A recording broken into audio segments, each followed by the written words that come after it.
Senhor presidente, senhoras e senhores senadores, senhores ouvintes da Rádio Senado, senhores telespectadores da TV Senado, senhoras e senhores que nos honram com a sua presença. Senhor presidente, eu desejo, antes de iniciar o meu pronunciamento, destacar aqui a presença de pessoas que tocam muito o meu coração. É minha esposa, que ali está, meus netos, Camila, Isabela e Tiago, que sejam estão de todos passagem. bem-vindos. Saibam vocês que nós, aqui do plenário, temos um carinho especial para esse senador da República, que é um orgulho para todos nós. Que estão de passagem aqui pela capital da República e fizeram questão de vir aqui conhecer o Senado, o plenário do Senado, e nos dá a honra também de ser nossos ouvintes.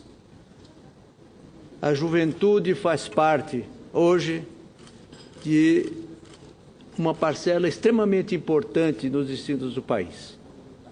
E eu folgo muito que os meus netos aqui estejam para ver que o Senado da República é uma instituição que realmente atende os anseios nacionais.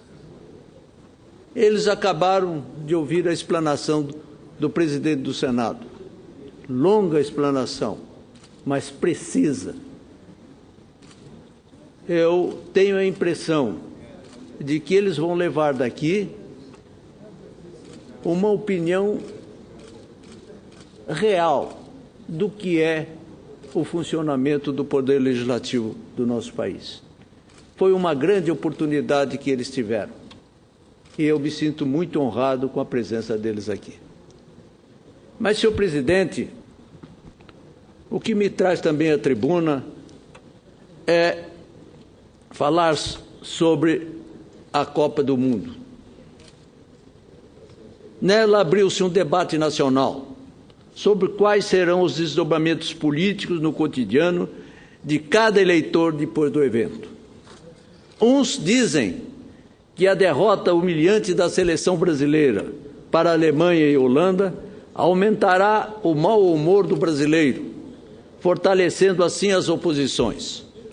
Outros acreditam que, em decorrência do tempo que levaremos até chegar o dia da eleição, esse assunto será diluído, levando-o ao esquecimento, sendo substituído por outras pautas mais imediatas.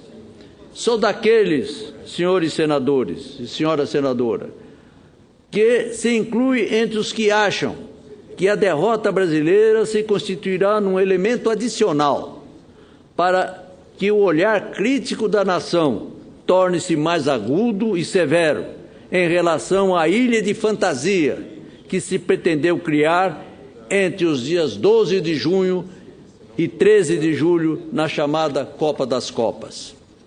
A percepção social do momento é aquela que os especialistas em psicologia humana chamam, entre aspas, período de luto. Sofremos um baque com a derrota humilhante do Brasil para a Alemanha.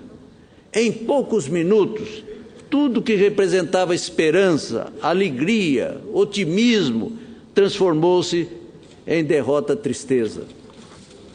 O mais irônico, senhor presidente, senador Paulo Paim, é que nos momentos que antecederam esse fato, vimos a senhora presidente da República tentar, de maneira atrevida, tirar proveito do momento, numa clara e nítida intenção de transformar a magia da Copa num jogo eleitoral, numa tentativa de se apropriar do sucesso do evento. Vejo que faltou equilíbrio, discernimento e sobriedade na investida. Felizmente, cada vez mais vai ficando claro que o marketing não tem o poder de suplantar a verdade dos fatos.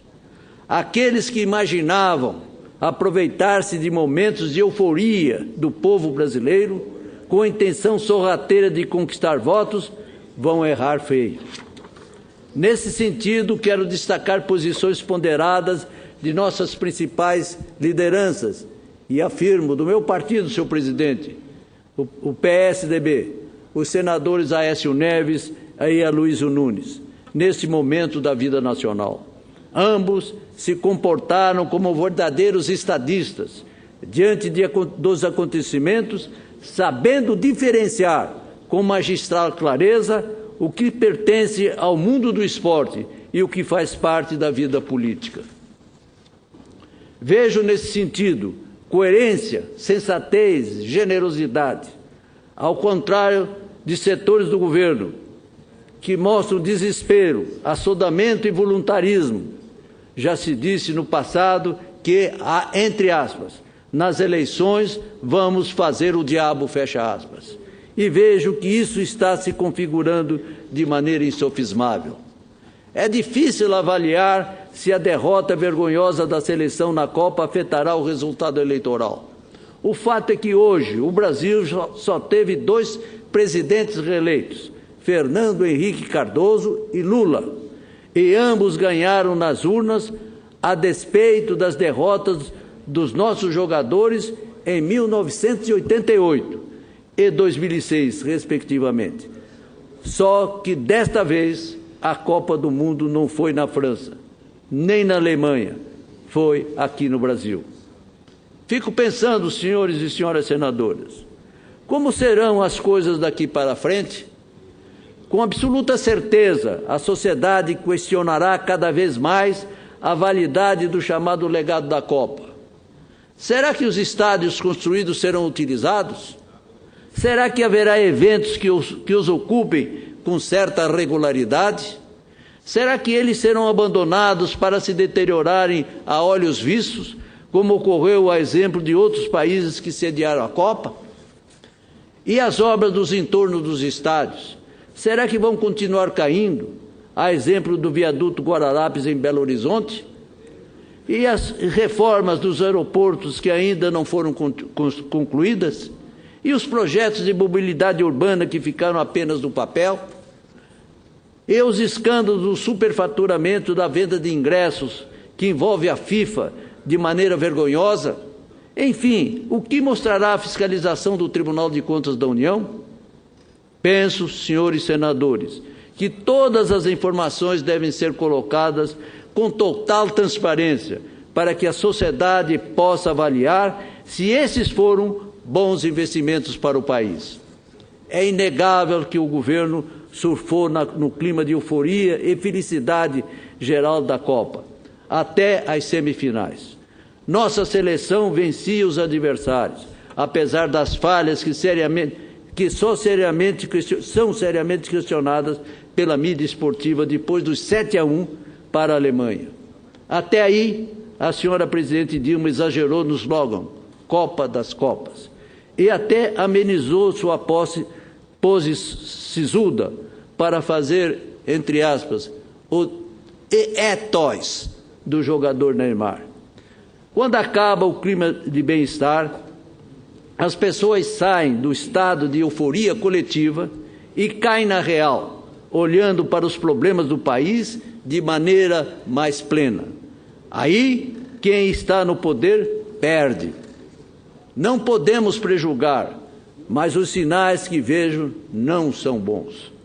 Os primeiros indicadores divulgados da economia também não podem ser considerados satisfatórios. Os feriados da Copa provocaram uma queda na venda do comércio. A inflação subiu acima da meta. A indústria sofre uma expressiva retração. As tarifas de energia terão elevação expressiva.